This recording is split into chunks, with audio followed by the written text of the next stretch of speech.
section here. Then we had the veterans come up. All three were ideas.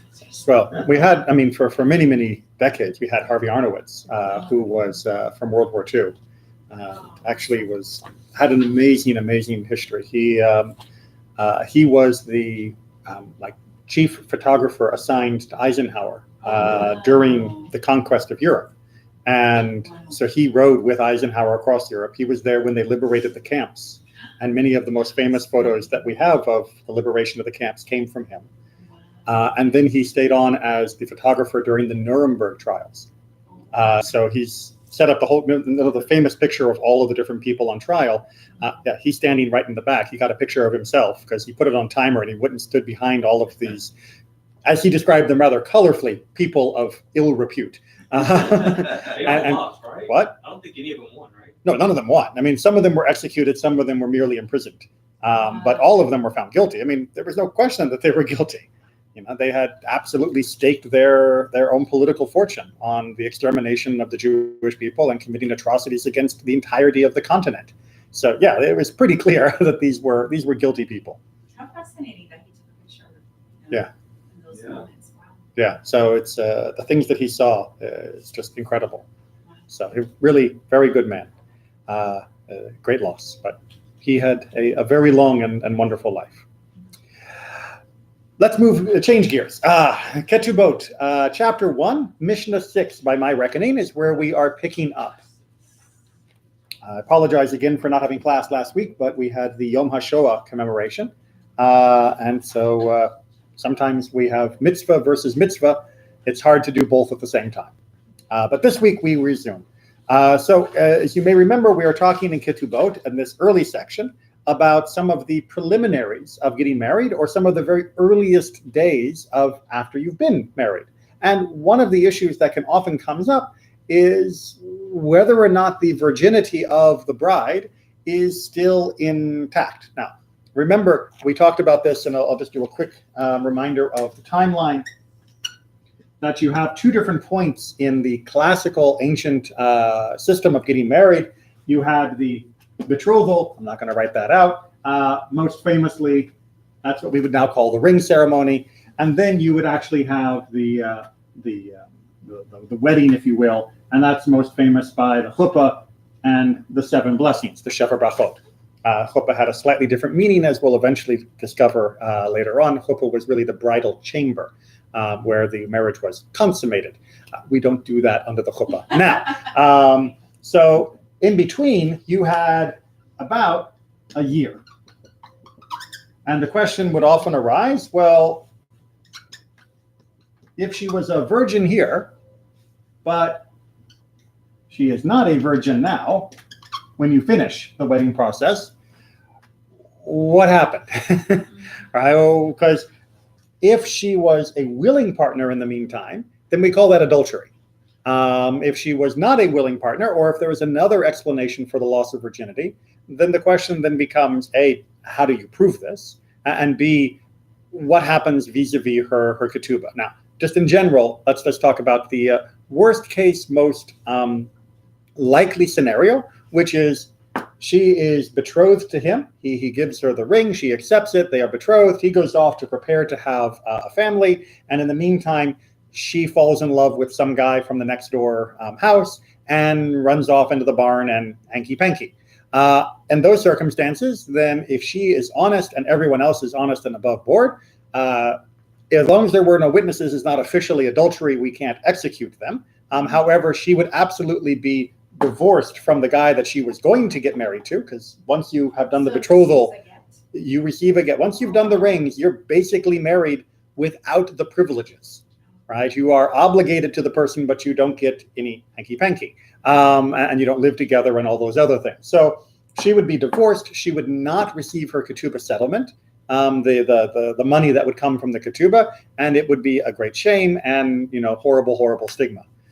That's what would be sort of the in quote normal activity. But if she lost her virginity for other reasons, then let's say, for example, she was out horseback riding. And her virginity was lost, and there were witnesses to this happening, and everybody agreed that this is what had happened, then she would indeed still receive her full ketubah as having been a virgin. even though she's not a virgin technically on her wedding night.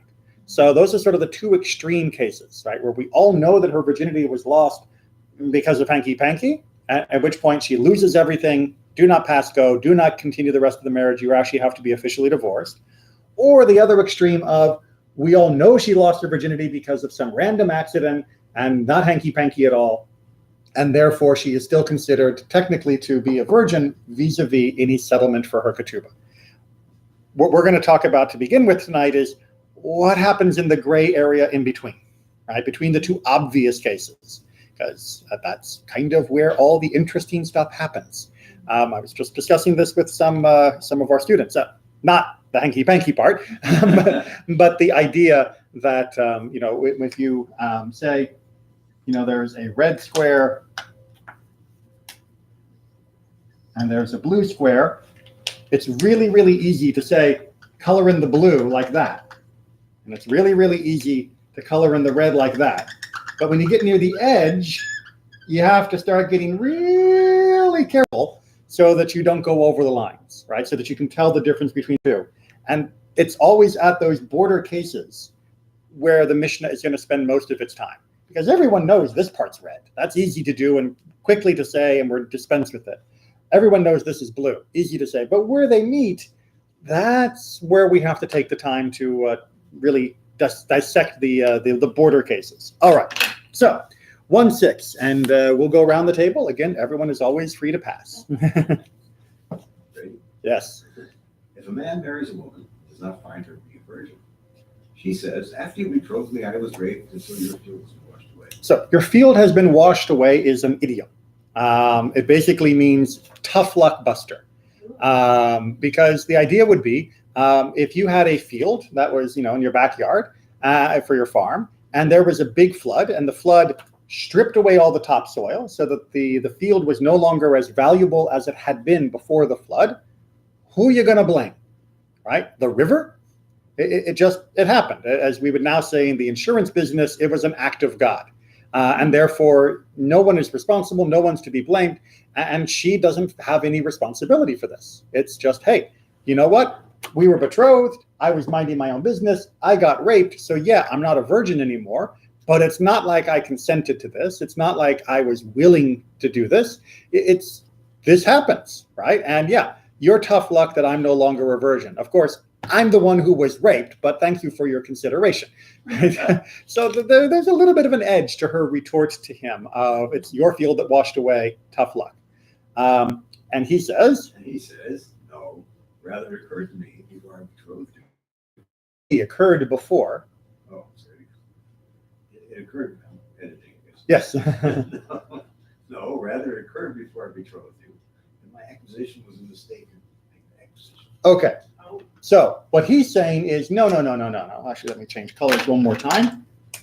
You weren't attacked here. Right, we're going to call that the attack. You weren't attacked here. I think you were attacked here.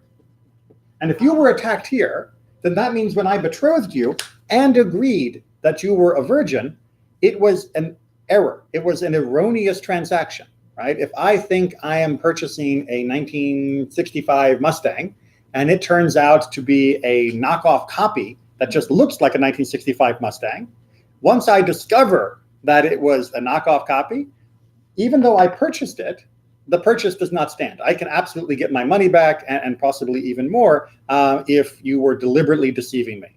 And that's basically what he's saying here is that, yeah, very sorry that you were attacked, but I gave a ketubah for a virgin. I expected you to be a virgin. You're not a virgin. I think it happened before the actual betrothal. And she's saying, no, we were betrothed and you just got unlucky, so did I, because I was attacked after the betrothal. So therefore, when you betrothed me, you were getting as promised. It's just, there was this gap. And in the meantime, you were on the unlucky side of this exchange. Of course, she is the ultimate person who is most unlucky, but the ketubah is a tangible thing that can be argued over, as opposed to the emotional tragedy of the rape, which is not something that can be argued over. Make sense? All right, so the question is, who do you believe? Right? We assume in all of this case, that there were no witnesses to the attack and no other way to prove when these things happened, right? We didn't have DNA kits back then. We didn't have trauma care. We didn't have rape hotlines. No way for this to be established. She could have been out just, walking to the next village, minding her own business. This happens. The guy disappears. She doesn't know him. There's no way to prove this. And vice versa. There's no way to prove that she's not lying. Maybe she absolutely was sleeping around before she got betrothed and just lied about being a virgin and is making up a story now. And that would be to her advantage financially when it comes to the ketubah, but that would be deceptive. How do we tell who's telling the truth? You believe the guy unless there's proof otherwise. So your argument is you should believe the guy unless she can bring proof that she was raped after the betrothal. Yes. Because? For two reasons. One is she shouldn't be a valid witness because she has such a high financial stake.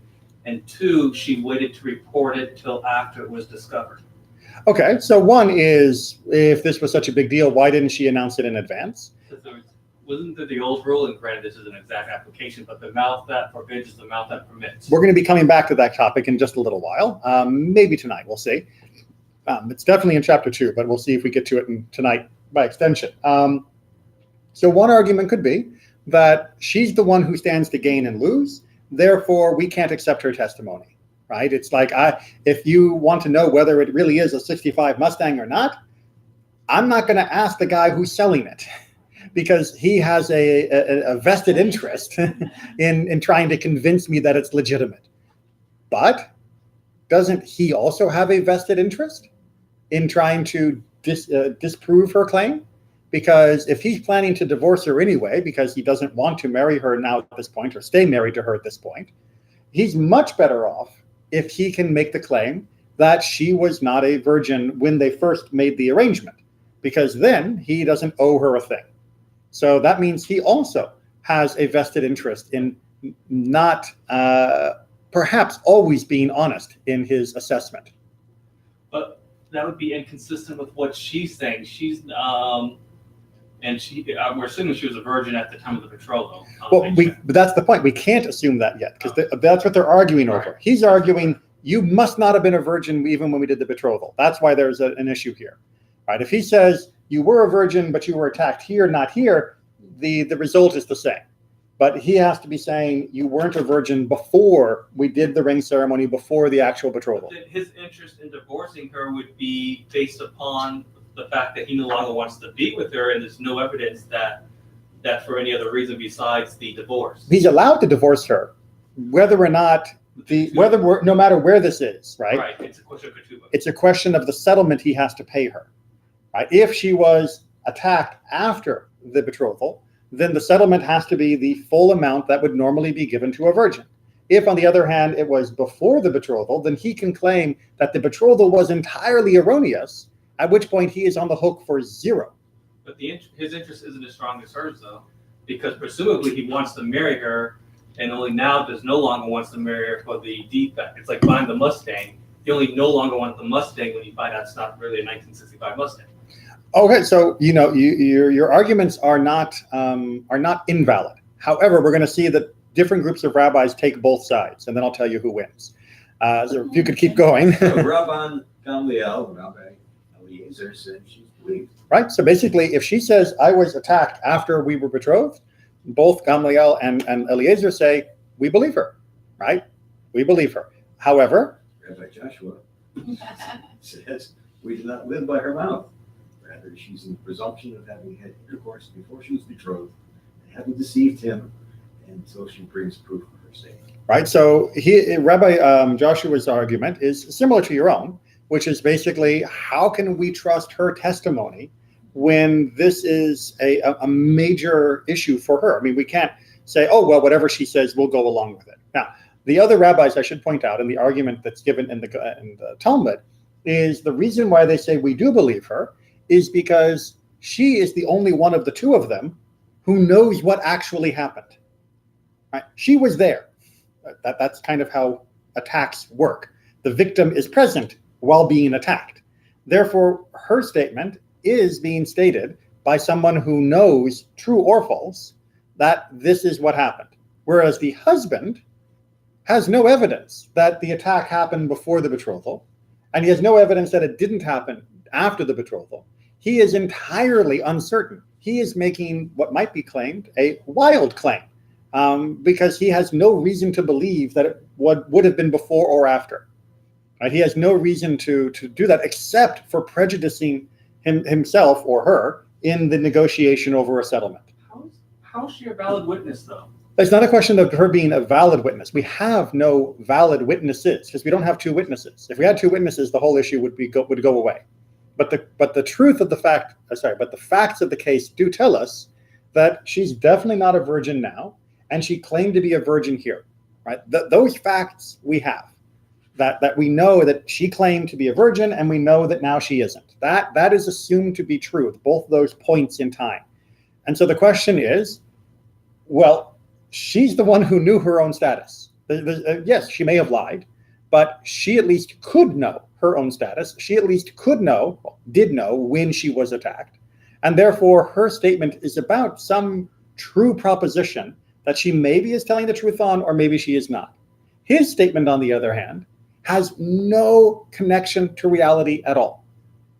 He's not saying it happened before you were betrothed to me because he has some proof.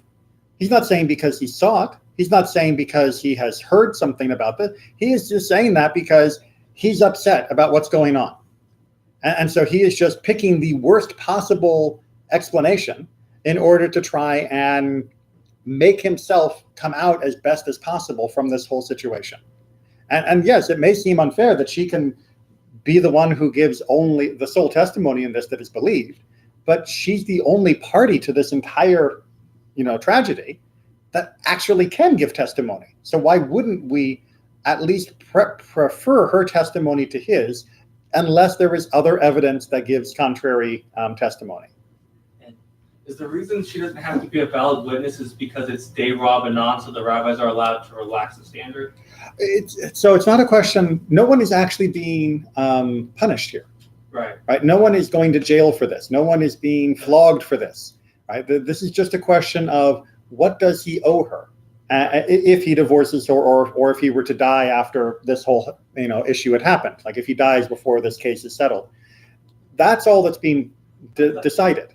I thought they still needed witnesses even for civil matters a lot of times. You do prefer to have witnesses, right? But you'll often end up with cases where there simply are no witnesses.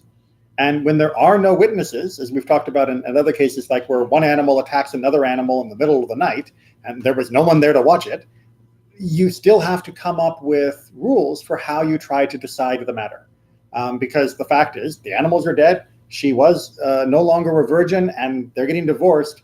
Something has to happen. We can't just ignore the issue.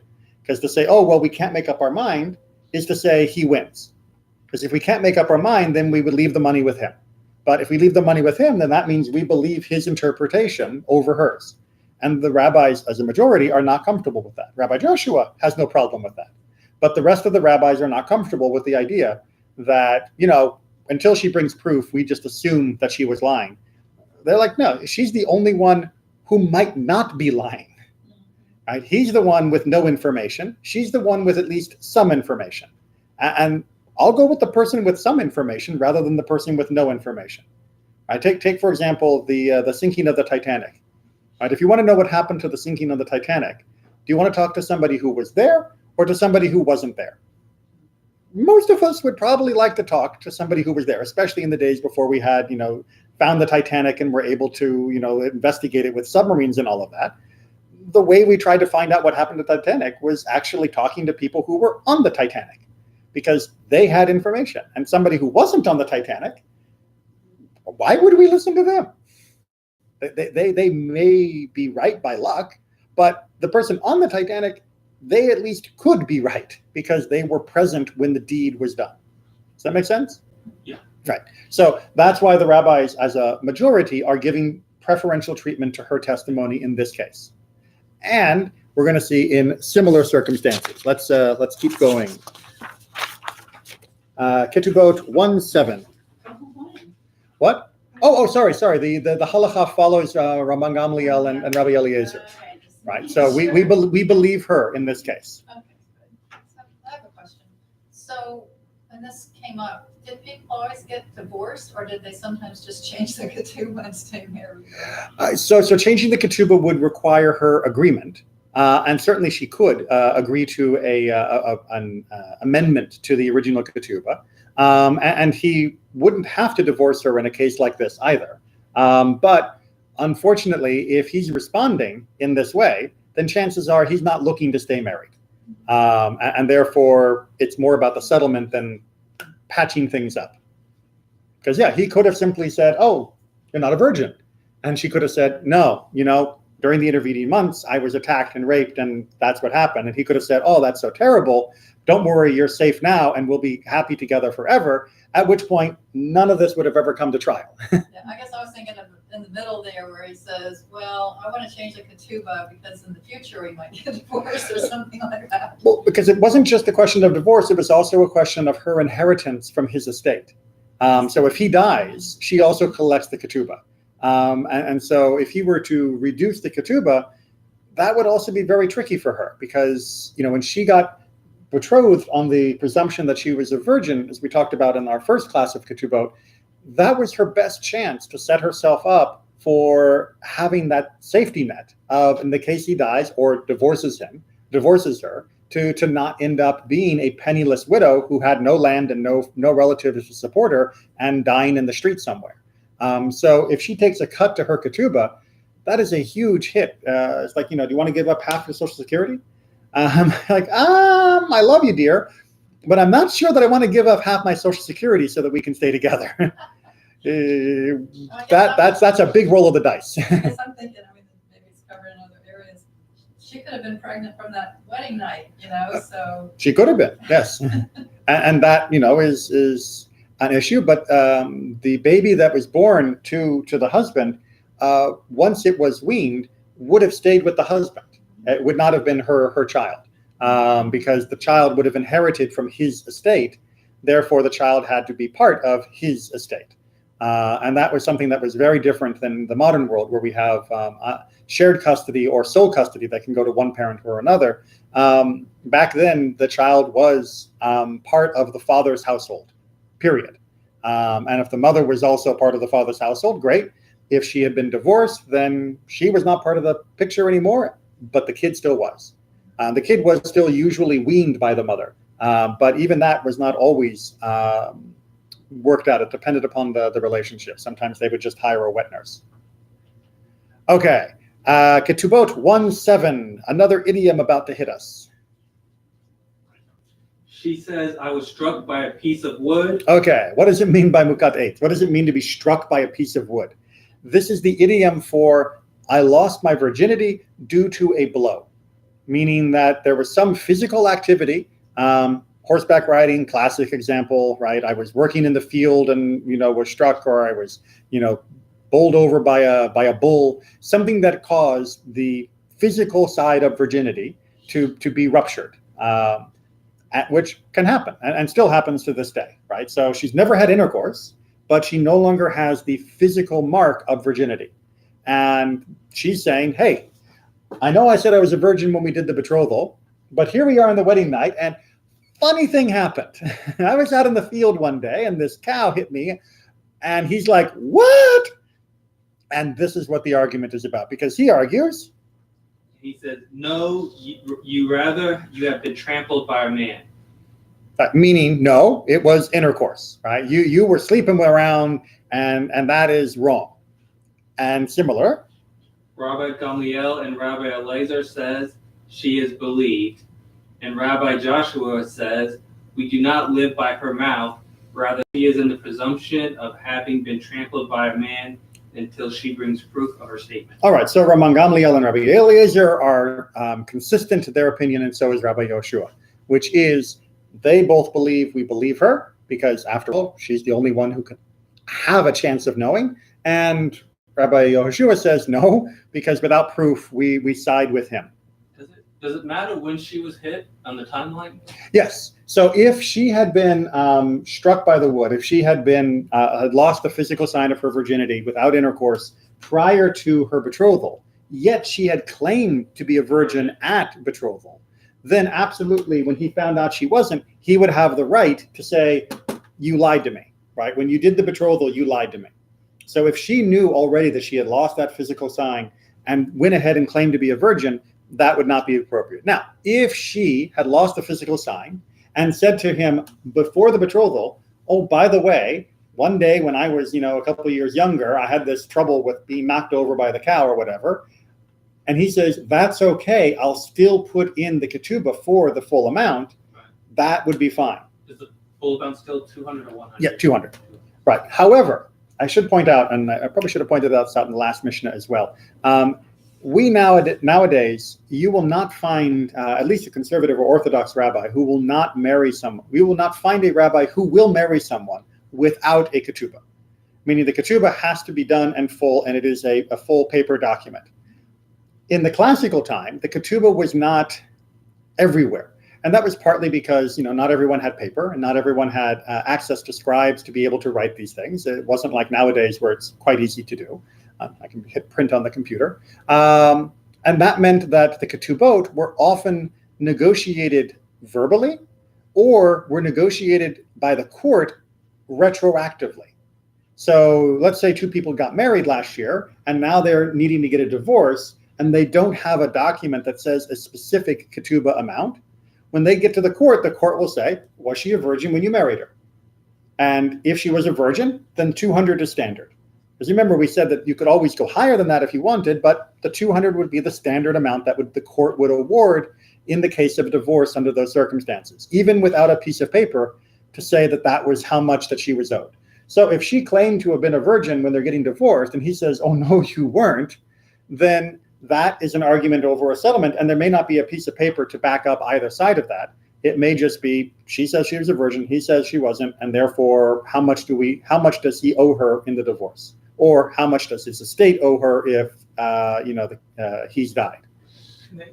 Can they do the oral ketubah with two witnesses? Absolutely. Would be able to come in and testify in court to what the agreement had been. Absolutely. But in the absence of any witness, of any evidence, of any sign of an agreement between them, the rabbis would default to the amounts that we discussed in our last session. But obviously there's room for argument over was she, wasn't she, about many of these points. And therefore the ketubah would sometimes have to be decided by the court based on the testimony that they were given. So that's one reason why the sages were trying to clarify how these matters would be solved, so that when rabbis were sitting on a Beit Din and husband and wife come in and he says, she lost her virginity before I even married her, and she says, oh, no, I didn't. I was struck by a piece of wood. The rabbis on the court will know how to rule in this kind of case. Make sense? Good. All right, so let's move on to 1.8.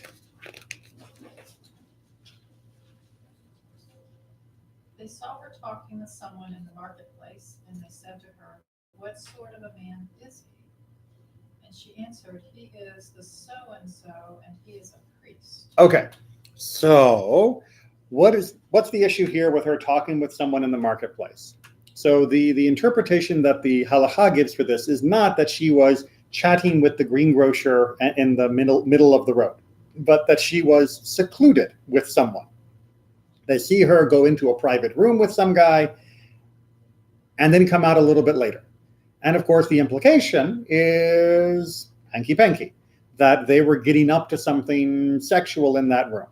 Now, depending upon his status, she may be disqualified from marrying Kohanim, marrying the priestly families after that hanky-panky. And so this was, as we talked about, I think a little bit last week as well, or last session, the priestly families have their own standards for who they will and won't allow to marry into theirs. And a woman who has had relations with a man of suspect lineage, even if, it's not actually her, the priestly families would say, nope, not going to let you marry into the Kohanim. So that's why she is saying, oh, I was with John Doe and he's a Kohen, which basically means even though I was, with him, I'm still eligible to marry into the Kohanic families. So we're not talking necessarily about adultery here. We're just talking about her being stigmatized to the Kohani. But she didn't have a relationship with anyone. Well, Right. if she had As in no sexual relation, so if she had no relationship and there was no issue of her, and she was still a virgin and all of that, then there's not as much of an issue. This is more a question of, well, yeah, she probably did, but it was with this category of man, and therefore is she still allowed or not allowed into the priestly families? Because he was a Kohen. Well, she's claiming he was a Kohen, but nobody knows who the guy is. Right? So this is the idea that we're in a large enough town that she was seen going in privately with this guy, and nobody knew him except her, biblically speaking. So she knew him, and now he's gone, and so we want to know what's her status now. And she's claiming, no, he was from good stock. And obviously other people are saying, I don't know about that. I mean, are we going to believe her that the guy she was with was from a good family? So they continue. Rabban Gamliel and Rabbi Eliezer say she is believed. Which is par for the course, right? They are following their same position, which is she's the only one who actually has a chance to know, so we'll follow whatever she says. Oh, just a question Yep. in regards to that. Why is it the difference between Rabban Gamliel and the other one is Rabbi? Why is it? Great question. So Rabban, M always speaks in. Rabban was the title used for the head of the rabbinic community at the time. So think like chief rabbi in modern terms. So when you see Rabban, it's like, ooh. Was Akiva the only one who was not a descendant of Hillel, who was the chief of the court? I can't say that categorically. I don't remember my genealogies perfectly, I'm afraid. But it was uncommon, yes. Hillel and the family of Hillel was definitely given preferential treatment. Because Hillel was a great guy. Okay, so onward. And Rabbi Joshua says, we do not live by her mouth, rather she is in the presumption of having had relations with a matin or a mamzer until she brings proof of her statement. All right, so a Natin and a Mamzer are both considered people of suspect lineage. The Natins were people who were from the Gibeonite clan that were originally Canaanite and tricked Joshua into not killing them by saying, oh no, we've been traveling from a long way, when it was like over the hill. And basically Joshua swore not to, but they ended up as tolerated in the community, but not really fully Jewish. I mean, they were Jewish, but not quite Jewish. It was a complicated role and one that is no longer relevant. But in the ancient world, they were not allowed to marry into the priestly family. And the priestly family even went so far as to say women who had slept with these guys are not allowed to come into the priestly family. The priestly family were, Even if there were widows? they were purists. They were rough. So yeah, they had their own strictures about who could and couldn't come into the priestly family. And mamzers are people who were born from forbidden relationships, the children of adultery or the children of incest. And they were also stigmatized in which families they could marry into. And priests were absolutely, Mamzer with mamzer. what's that? Mamzer with mamzer. Yes, exactly. And in this particular case, there was a mamzer who had been with a regular woman. The regular woman was now disqualified from being with the priests. And once again, I should point out that the halacha goes according to Rabban Gamliel and Rabbi Eliezer, which is we believe her. If she says it was a Kohen, it was a Kohen. By the way, I guess I should just point out a little bit, although we're going to continue this theme until we finish chapter 10. A lot of people will like to claim that Judaism is misogynistic. Right? Judaism hates women. Judaism treats women badly. Classical Judaism, had no rights for women and all of that. Now, as we've talked about many different times in different classes, there were definitely social limits on what women could do, and there were definitely social perks that came with being a man. Right? The property ownership was almost exclusively to men because of the nature of the inheritance system being passed on father to son, and definitely women were not obligated in as many commandments because they were obligated to household duties. Household duties, by the way, not just cooking and cleaning, but we're talking about all the stuff that had to go on in a classic age farm. So it's not like women were just stuck in the kitchen. They were out with the chickens and the goats and all the other stuff. So definitely there were inequalities in classical Judaism based upon society. What this is trying, I hope, to show you is that doesn't mean that the rabbis just said women are second-class citizens, or we don't care what women feel, or we don't care what women need, or we don't care what women have to say for themselves. They absolutely were willing to accept the women's testimony in all of these cases as a majority.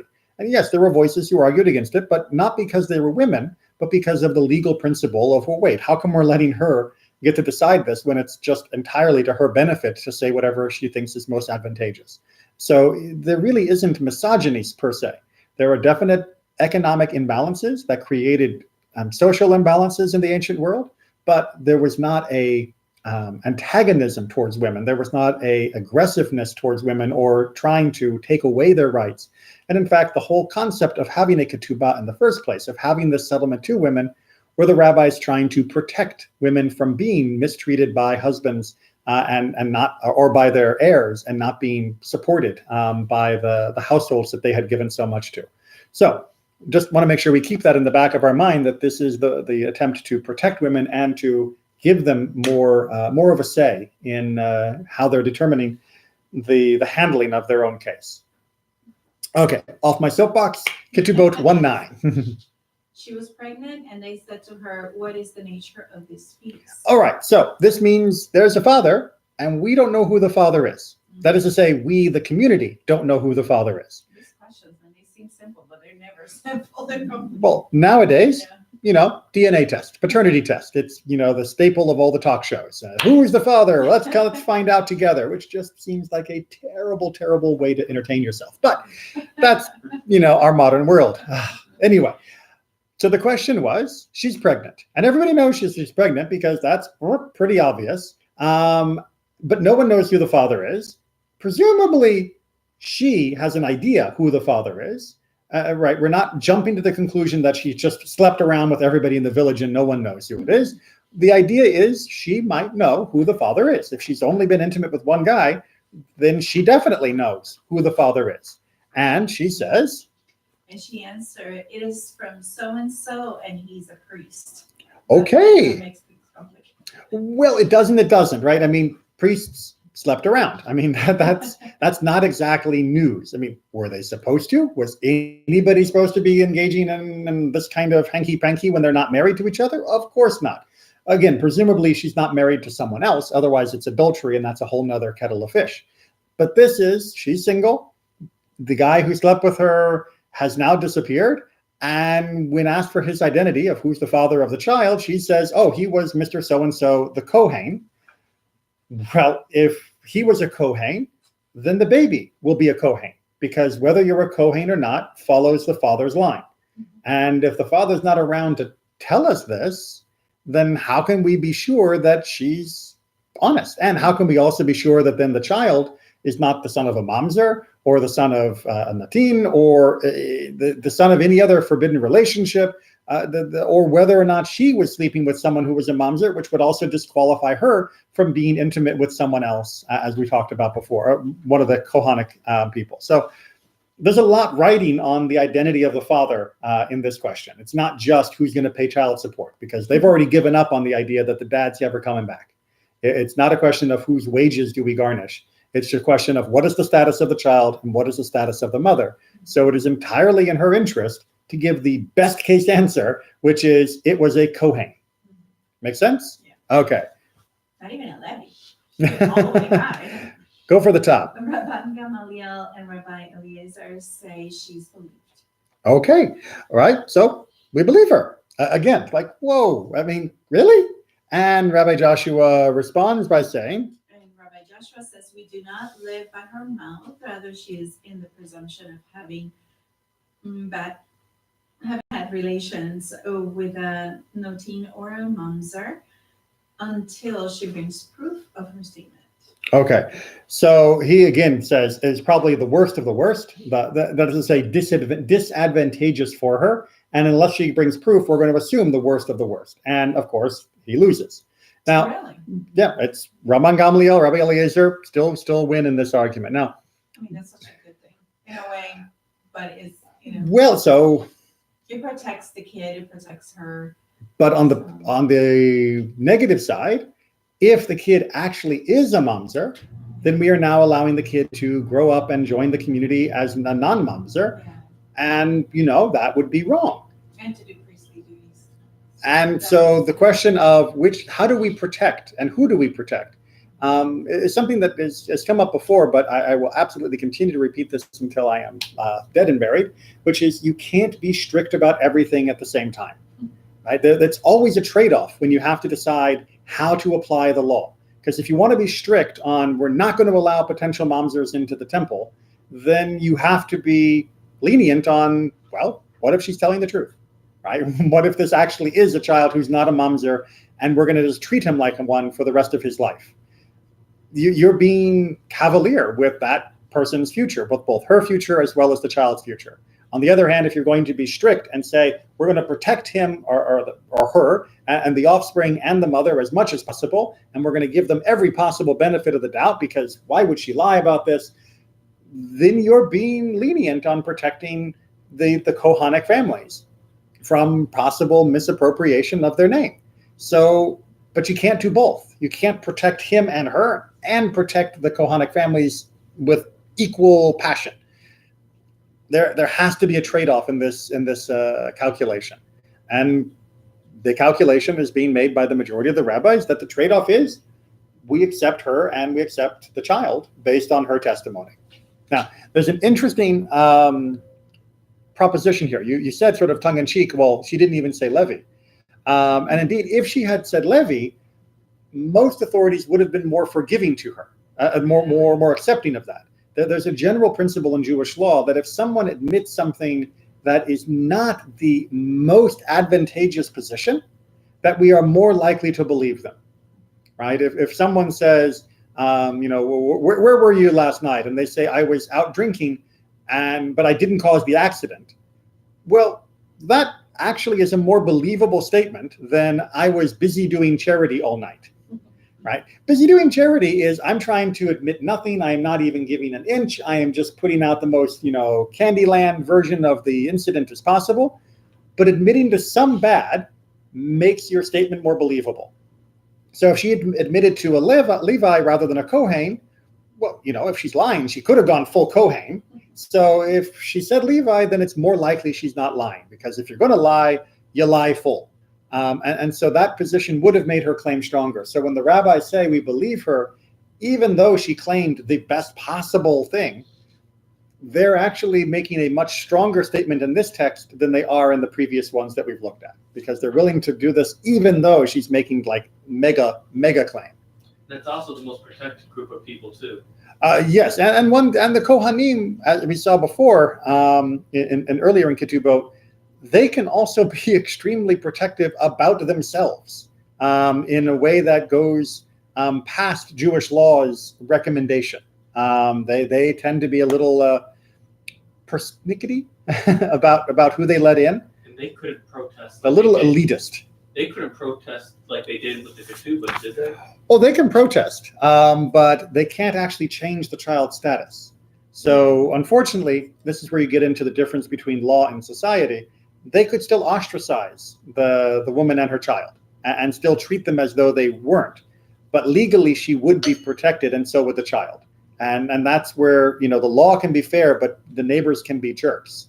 That's one of the problems in any society. But if they're legally Kohen, then they can demand teruma and all that stuff. They can demand all of that, exactly. But and will be backed up by the court. But they might possibly, depending upon the community they're with, have to demand it rather than be given it willingly. And as anyone can ever tell you, there's a big difference between having to demand what is your due and being given it freely. It's nice that the law protects you, but if the community is still mean to you, it's not as good as if the community was willing to say, of course you can have what you want. We see that all the time in America with issues of racism, sexism, anti-Semitism, and other things. It's nice to know that if someone were to say, oh, we won't sell you this house because you're Jewish, it's nice to know that I can go to the courts and absolutely the court will overturn that kind of decision and would force them to accept a good faith offer by me for that house. But the question then is, do I want to go through that? And do I want to live in a society where that's necessary? And Right. do I want to live in the neighborhood now with the neighbors who hate me because they didn't want a Jew in their neighborhood? And the answer is, of course, well, yes, we do that anyway, because that's how you break those types of racism and anti-Semitic systems. And that is what happened in the 60s and 70s all over this country, to break down those barriers. But it's not fun. It's nice when what the law says you are due and what your friends or colleagues say you're due is the same. And so, yeah, the law sometimes is more generous than the community. And that's a shame. A classic example, this one that everybody probably knows a little bit about, is the musical Fiddler on the Roof. Right? There are so many things in Fiddler on the Roof that are not according to Jewish law. But that's because the community had its own social structure, right? The amount of gossip and fighting and begrudging and vengeance and all that is absolutely none of that permitted by Jewish law. And the fact that his daughters really did have the right to say, I don't want to marry the person you've picked for me, and that was not considered wrong under Jewish law, but in many communities it was considered wrong under social law, and that's a problem. So the law can often be more generous than the people who live under the law. And God bless us. All right, I think we are back around the table, aren't we? Yes, 110, chapter 1, Mishnah 10. Rabbi Yossi said, it happened that a young girl went down to draw water from the spring, and she was raped. All right, so we got the situation here that she is outside the town. She's down where the spring is. She's drawing the water, and she is attacked and raped, and that means that, as we probably remember from the Torah readings in Deuteronomy, she is outside the city. Therefore, we assume that she is not responsible, that she was absolutely coerced. We don't have to even wonder whether or not she was a willing participant, but the fact remains that she was raped. And so what do we do with her status now that she's been raped by this random assailant? Rabbi Yochanan ben Dori said, if most of the inhabitants of the town marry their daughters, if most of the inhabitants of the town marry their daughters into the priesthood, this girl may also marry into the priesthood. Okay, so basically what they're trying to say is, if the majority of the people in town are fit for being in the priestly clan, then we can assume that the attacker was one of them, right? And that means that since the attacker was probably, by majority rules, from one of those folk, then her status is as though she had slept with someone who was fit to marry into the priestly clan. Right? So they are just going off majority rules.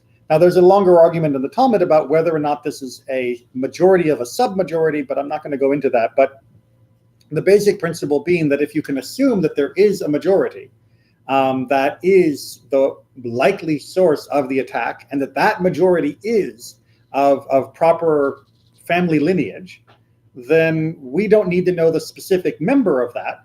We can go off the majority. And that's a general principle in Jewish law. One of my favorite examples, because everyone gets so, with meat, exactly. But everyone gets so caught up in kashrut, is if you are walking down the street and you find a piece of meat, because back then, you had street meat. If someone had, been coming home from the butcher and they dropped a piece of meat on the ground, no one would let meat go to waste. You just take it home, you wash it off, no problem. But how do I know if it's kosher or not?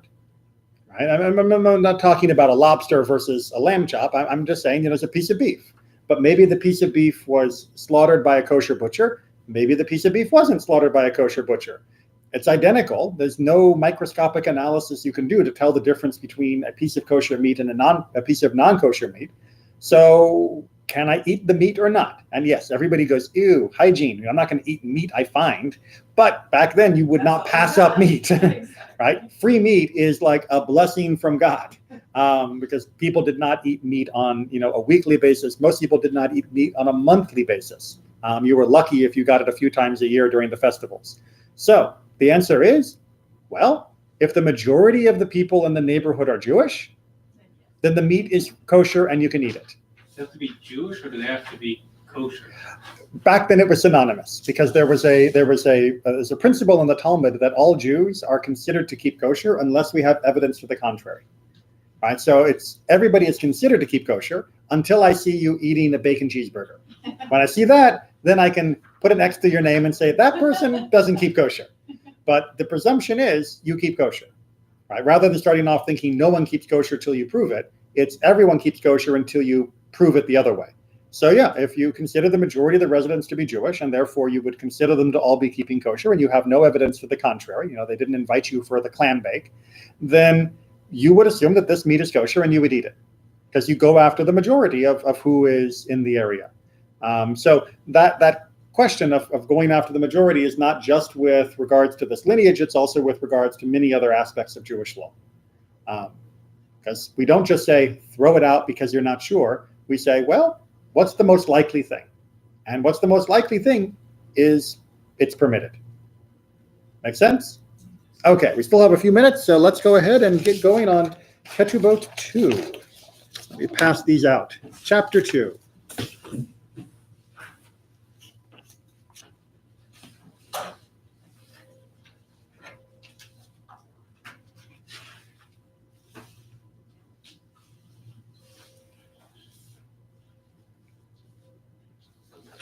Okay, so remember how I said that sometimes there wasn't a written document or even witnesses to the marriage that would establish the clear ketubah status of a woman, right?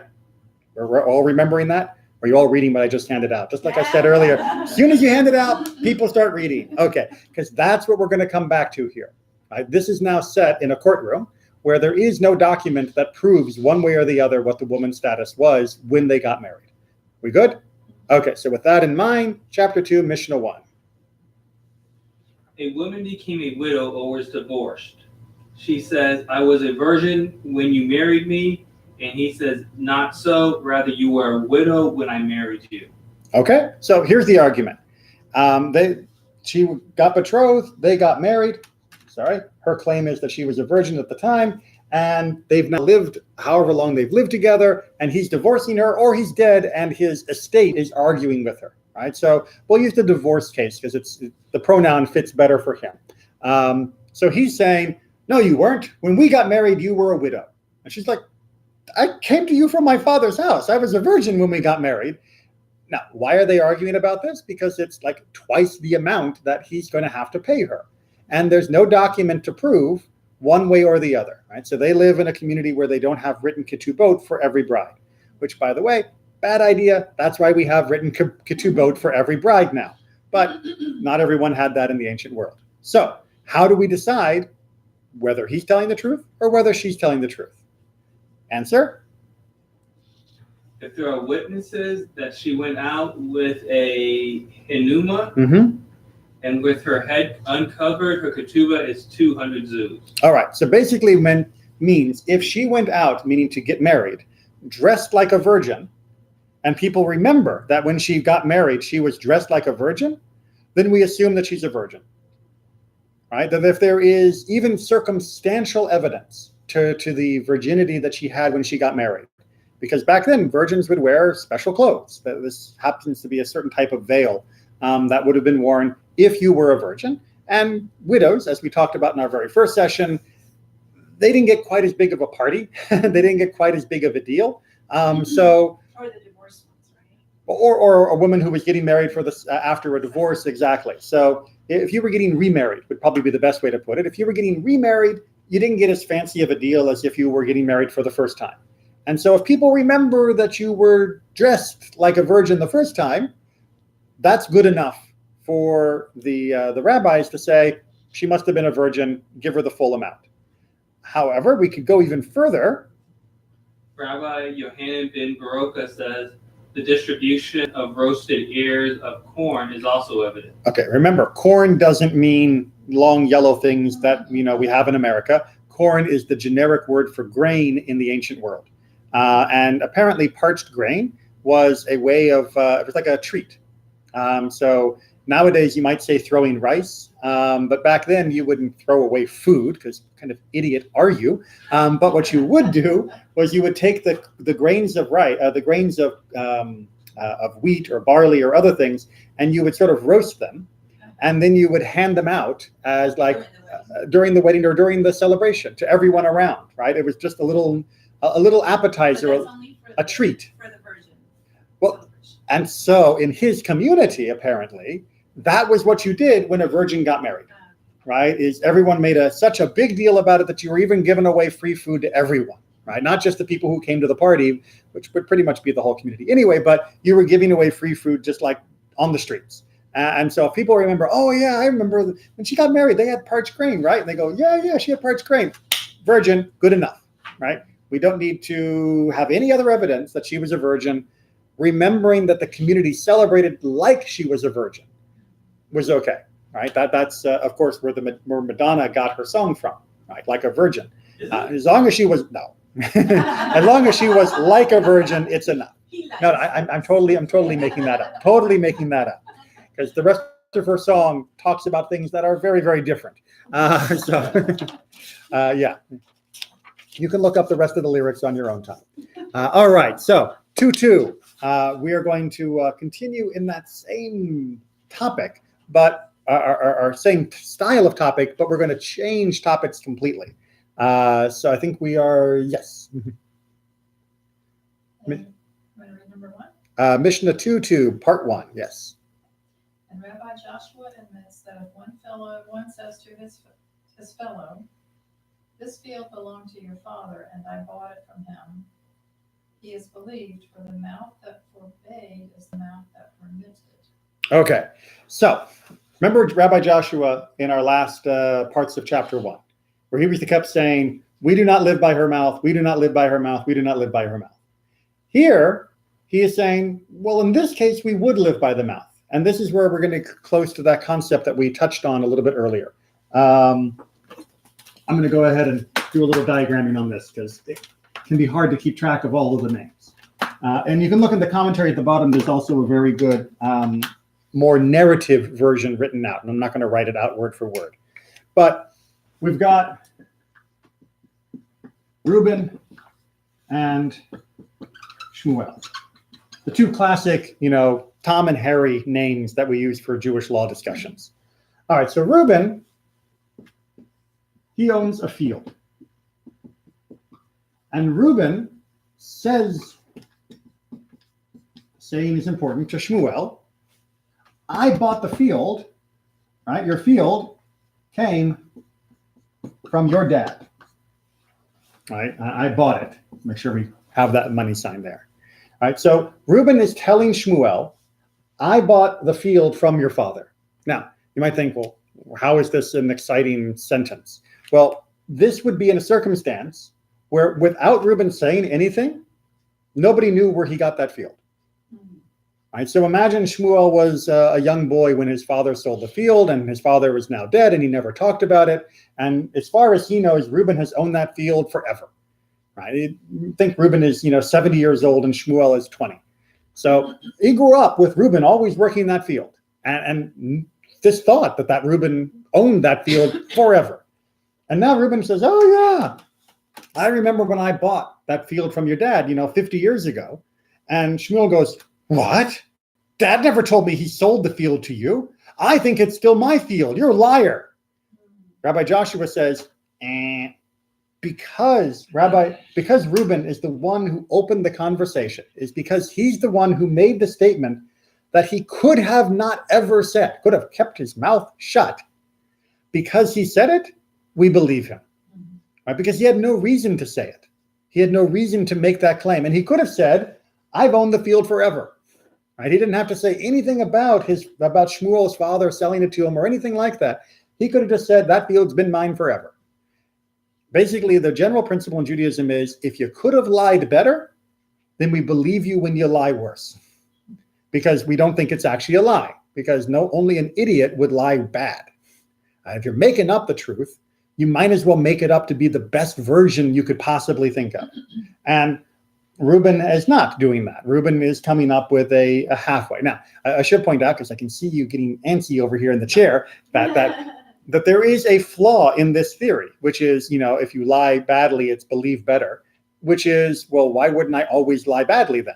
Right? Why wouldn't I learn how to lie to be the most advantageous form for myself? Because I'll lie successfully more than lie big. And the answer is yes, this is why the rabbis didn't like lawyers. I know it's ironic because there are many Jewish lawyers now, but classically the rabbis did not like lawyers because the lawyers would teach their clients how to answer the judge's questions, because we didn't have the cross-examination by lawyers thing, but the judges asked all the questions. And they would teach their clients how to answer the questions of the judges to their best advantage, which often meant bending the truth, to be diplomatic. And therefore, the rabbis did not like that. They liked people to come in and just say what they were going to say and not have any coaching. So this really only works when you don't have any coaching that's going on and people are just saying their own version. So we'll set aside what modern coaching could possibly do to mess up this system. But this is the principle that even Rabbi Joshua, who said, we don't live by her mouth, would say, well, in a situation where the person is actually creating a problem for themselves before then solving it, we would believe them under that circumstance. Make sense? Okay, I know it's very legal, but it's a very important principle. And part 2 goes on to say that if there are witnesses that belong to his father, and he says, I bought it from him, he is not believed. All right, so if 2 guys show up and say, to visit the Shmuel, and they say, oh, I see that other guys work in that field. Did that field belong to your dad? And Shmuel's like, what do you mean? Like, oh yeah, I remember, 50 years ago, I'm sure your dad used to work that field. And Reuben goes, no, I bought it from his father, and only now is mentioning that. And now he's the one who has to bring proof, right? Because if he is not the one who is forbidding it, he's not the one creating the problem with his own declaration. He is instead only trying to escape a problem created by someone else's declaration, then we can't trust him, because now he's lying the best he can, right? As soon as someone says, this used to belong to him, and you say, oh, but I bought it, that is the best lie you can come up with under those circumstances. And therefore, we don't give him the benefit of the doubt. Now, this is also why you have paperwork, right? Or you have other witnesses that are around to testify that they saw the sale and this is the agreed terms and all of that. But in the absence of that, we have to work out sometimes who do we believe and why in these circumstances. And just before we wrap up, to give you one little thing to take home that is still applicable in daily life, when someone tells you something that you don't exactly believe, think to yourself, could they have lied better? Right? If they were really lying to me, wouldn't they have come up with a better lie? And sometimes that will diffuse our mistrust very nicely, because we recognize, no, they're probably telling the truth. They really did just forget, because if they were going to lie, they would have done a better one, because they're not that stupid.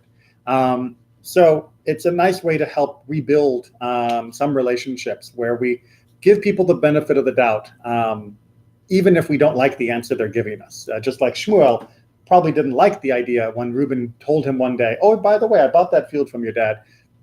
He still had to admit that it was probably true, because Reuben could have just kept his mouth shut. Make sense?